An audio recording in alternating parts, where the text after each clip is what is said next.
और दोस्तों मेन जो पहली गलती है ना, वो हम गोबर को ट्रीट करने में कर देते हैं। गोबर हमें 20-25 दिन पुराना चाहिए, सर्दियों में तो चाहे 1.5 माह 2 माह पुराना हो।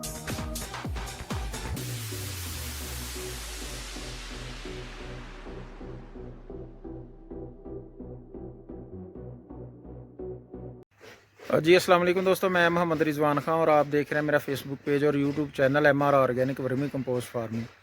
दोस्तों आज से हम एक प्रॉपर ट्रेनिंग सेशन का आगाज़ करने लगे हैं कि हम टोटली जो मेथड है ना वर्मी कंपोस्ट का, जो ऑर्गेनिक फर्टिलाइज़र हम तैयार करते हैं अपनी फसलों के लिए, अपने बागों के लिए, अपने पौधों के लिए, इंडोर आउटडोर प्लांट्स के लिए, उसको हम कैसे अपने घर में तैयार कर सकते हैं। दोस्तों रेड विगलर्स के लिए जो हम गोबर तैयार करते हैं ना वर्मी कंपोस्ट बनाने, यानी कि अपनी ऑर्गेनिक फर्टिलाइज़र तैयार करने के लिए, तो उसके लिए हमें जो गोबर हमने ट्रीट करना होता है रेड विगलर्स को खिलाने के लिए, वो गोबर हम ट्रीट कैसे करते हैं उसके बारे में आज वीडियो बना के आपको शेयर कर रहे हैं और प्रॉपर गाइड करेंगे कि आपने कौन कौन सी गलतियाँ इसमें नहीं करनी। तो आज से ट्रेनिंग सेशन का हम आगाज़ करते हैं और आप दोस्तों को पहले आज की वीडियो में हम ये बताएंगे कि गोबर को आपने किस तरह से ट्रीट करना है और तैयार कैसे करना है ताकि वो केचुआ हमारा खा सके और हमें वर्मी कंपोस्ट तैयार कर सके। बहुत शुक्रिया दोस्तों, वीडियो के साथ रहिएगा। वीडियो अगर अच्छी लगे तो वीडियो को लाइक करें, शेयर करें और चैनल को सब्सक्राइब करें, बेल आइकन को प्रेस करें।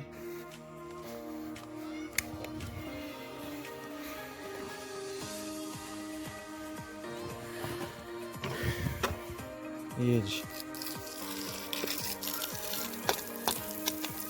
इसको हमने ऐसे रोज़ाना शावर करना है। इसके ऊपर ये है कि अपने जानवरों का अगर गोबर हो तो हम इस तरफ से फेंकते फेंकते ना इस आगे की तरफ जा रहे हैं, उस तरफ दूसरी तरफ। ये देखिए यहाँ से डिकम्पोज हुआ आपको नज़र आ रहा होगा और आगे जहाँ हम डालते जा रहे हैं वहाँ पे भी हाफ डिकम्पोज होने वाला है, यानी कि वो वाला गोबर उस तरफ वो अभी केचुए के खाने के काबिल नहीं हुआ। ये हम इस तरफ से जो बेड में शिफ्ट करेंगे ना जब, तो इस तरफ से उठाना शुरू करेंगे। जब हमारे बेड्स लग जाएंगे तो वो आगे वाला हम छोड़ देंगे, फिर दोबारा उस तरफ से इस तरफ को हम डालना गोबर शुरू कर देंगे। बेहतरीन तरीका है कि अपने जानवरों का रोज़ाना गोबर कलेक्ट करते जाएं और रोज़ाना ही उसके ऊपर ऐसे पानी का शावर कर दिया करें, तो माशाल्लाह बहुत ज़बरदस्त केचुए के खाने के काबिल हो जाता है गोबर। इससे अच्छे तरीके से हीट और मथीन गैस जो है ना वो खारिज हो जाती है। और दोस्तों जब हमने गोबर को डंप करना होता है ना, या एक जगह पे जहाँ पे भी हमने इकट्ठा करना है अपने फार्म का या कहीं और से ट्रैवल करवा के लाना है, तो डंप करने वाली जगह जो है ना उसके नीचे शापर नहीं होना चाहिए, ठीक है, और ना ही पक्का फर्श होना चाहिए। ये इस तरह हमने गोबर को डंप करना है, बिल्कुल कच्ची ज़मीन पे। ये देखें, ये बिल्कुल सख्त ज़मीन है, ठीक है जी।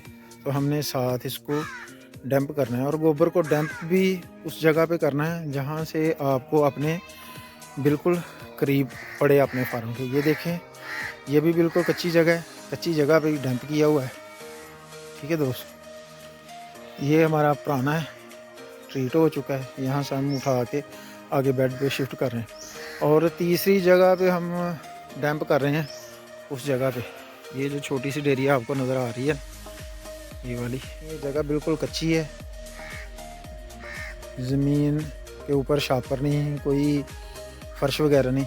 यहाँ पे हमने इसको डंप करना है और इसको ट्रीट करने के बाद फिर हमने इस तरफ हमने बेड्स लगाने हैं। वो पीछे बेड लगे हुए हैं, फिर हम यहाँ पे जिस जगह पे बाल्टी पड़ी हुई ना, इस तरफ से हमने उस तरफ को उन बेडों की तरफ बेड लगाते चले जाना। तो कोशिश यही करनी चाहिए कि गोबर को जिस जगह पे डंप करें करीब करें जहाँ पे आपने बेड शिफ्ट करने। और दोस्तों गोबर में खुश्क चारा और पत्ते वगैरह अगर आपके पास अवेलेबल हों तो वो लाजमी मिक्स करें ताकि इरिगेशन बनी रहे बेड में। ये देखिए, मैंने खुश्क चारा लाजमी मैं इस्तेमाल करता हूँ क्योंकि मेरे प्रैक्टिकल में गुजरी है ये चीज़। तो मैं लाजमी जो है ना अपना जो गोबर ट्रीट करता हूँ ना उसमें ये खुश्क चारा और ये देखें ये पत्ते वगैरह जितने भी खुश्क होते हैं ना, वो मैं साथ साथ ही गोबर में ऐड करता रहता हूँ। ये खुद भी डीकम्पोज हो जाते हैं और रेड विगलर्स की जो है ना बहुत अच्छी खुराक बनती है। अगर आपके पास पराली का भूसा अवेलेबल हो ना, या इस तरह ये देखें ये तोड़े में ये गत्ता, किताबें वगैरह, कापियाँ, कोई भी चीज़, कोई भी गत्ता हो, ठीक है दोस्तों, ये गत्ता पड़ा हुआ है, ये सारा गत्ता पड़ा हुआ है, ये भी रेड विगलर्स की बहुत अच्छी खुराक है। आप ये सारा गत्ता भी जो है ना वो भी आप इस्तेमाल कर सकते हैं।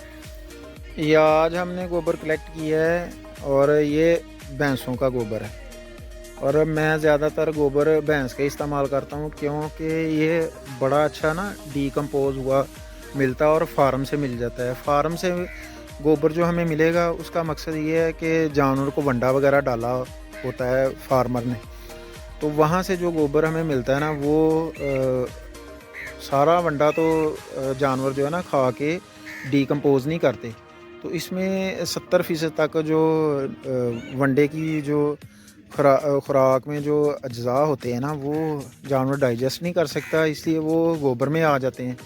तो गोबर में आने से हमें, जब हम ये रेड विगलर्स को केचुए को खिलाएंगे ना, तो माशाल्लाह उससे हमारा रेड विगलर्स हेल्दी भी होता है और वर्मी कंपोस्ट की क्वालिटी भी हमें बहुत अच्छी मिलती है। ये जी भैंस का गोबर है, और ये जो अक्सर बात कही जाती है कि इंडिया वाले कहते हैं जी गाय का गोबर इस्तेमाल करें। भाई गाय का गोबर और भैंस के गोबर में कोई इशू नहीं है, ठीक है जी। गाय का गोबर वो इसलिए कहते हैं कि उनका अपना को मजहबी टच देना चाहते हैं, लेकिन हमारे पास ज़्यादातर भैंस अवेलेबल है और हम तो भाई भैंस के गोबर से बहुत अच्छा रिज़ल्ट ले रहे हैं, तो इसका कोई इशू नहीं है कि भैंस का गोबर हो या गाय का, ठीक है। जो भी गोबर अवेलेबल हो गोबर, इसमें थोड़ी बहुत बकरी की एड़ी या मेंगने वो भी आ जाएं तब भी कोई इशू नहीं है, ठीक है।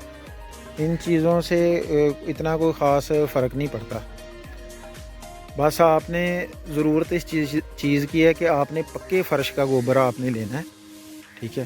पक्के फ़र्श का गोबर लेंगे जिसमें रेत और मिट्टी की मिलावट ना हो, तो फिर वो आपकी वर्मी कंपोस्ट की क्वालिटी माशाल्लाह बहुत ज़बरदस्त बनेगी। वो भी आपने गोबर देख लिया, ये भी देख लें, इसमें मैंने खुश्क पत्ते और खुश्क चारा जो पराली का भूसा है वो हमने क्रश करके वो डालते रहते हैं और मिक्स करते हैं। इस तरह का गोबर हमने ट्रीट करना है। और दोस्तों मेन जो पहली गलती है ना वो हम गोबर को ट्रीट करने में कर देते हैं। गोबर हमें 20-25 दिन पुराना चाहिए, सर्दियों में तो चाहे 1.5 माह 2 माह पुराना हो, और इस तरह थोड़ा सा सब्ज़ ना हो गोबर। ये थोड़ा बहुत सब्ज़ है बीच में गोबर, लेकिन गोबर हमारा जो है ना हाफ़ ड्राई और हाफ़ डीकम्पोज हमने गोबर लेना। 3-4 दिन ही शावर करेंगे तो ट्रीट हो जाएगा। तो बेसिकली हम गलती पता क्या करते हैं, गलती ये करते हैं कि हम गोबर को बहुत ज़्यादा पानी लगाते हैं। ये देखें यहाँ पे हमने गोबर को प्रॉपर ट्रीट किया हुआ है, कहीं पे आपको बाहर पानी नज़र आ रहा हो। हम इसकी गोबर के न्यूट्रिशन वैल्यू जो है ना, ये न्यूट्रिएंट होते हैं वो हम ज़ाया नहीं करते, यानी कि गोबर को हम इतना पानी लगाते हैं कि कहीं से हल्का सा रिस्क के बाहर आ जाए तो कोई इशू नहीं।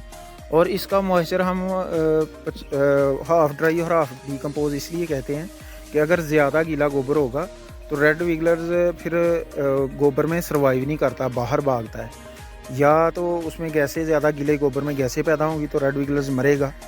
और ये गलती हमने करते हैं गोबर को ट्रीट करने में। हमने हल्का सा पानी का शावर करना होता है और इसको जब बेड्स में डालना ना तो फिर इस तरह का हमने गोबर तैयार करना होता है। इस तरह का जब गोबर होगा तो हम अपनी ज़रूरत के मुताबिक फिर इसमें अगर पानी का शावर करना भी हो, अगर पानी ऐड करना हो तो हम कर लेंगे। ये देखें ये तकरीबन जो है ना 50% मॉइस्चर इसमें है, तो इसमें फिर हमें ज़रूरत नहीं है और ज़्यादा और पानी लगाने की या इसमें मॉइस्चर ऐड करने की। हम ऐसे ही बेड्स में डाल के ये गोबर इस रेडी की मदद से तो हम कैचवा इसमें डाल देंगे। तो यही मेन मकसद है आप दोस्तों को कि प्रॉपर आपने इस मेथड को समझना है। बेसिक चीज़ ही गोबर को ट्रीट करना है और आपको ये इस चीज़ का पता होना चाहिए कि हमारा कैचवा रेड विगलर जो है ना गोबर किस तरह का खाता है। यही बस रॉकेट साइंस है इसमें। और कोई चीज़ नहीं है दोस्तों। बेशक आप समझ जाएंगे कि गोबर को ट्रीट करना। मुझे उम्मीद है कि मेरी ये वीडियो देख के आप दोस्तों को ये आइडिया हो गया है या समझ आ गई होगी कि हमने अपने बेड्स बनाने से पहले गोबर को किस तरह ट्रीट करना है। वीडियो जी दोस्तों, वीडियो अच्छी लगे तो वीडियो को लाइक करें, शेयर करें और चैनल को सब्सक्राइब करें। अपना और अपने प्यारों का बहुत सा ख्याल रखें। अल्लाह आपको मेरा हामी नासर। किसान जिंदाबाद, पाकिस्तान पाइंदाबाद।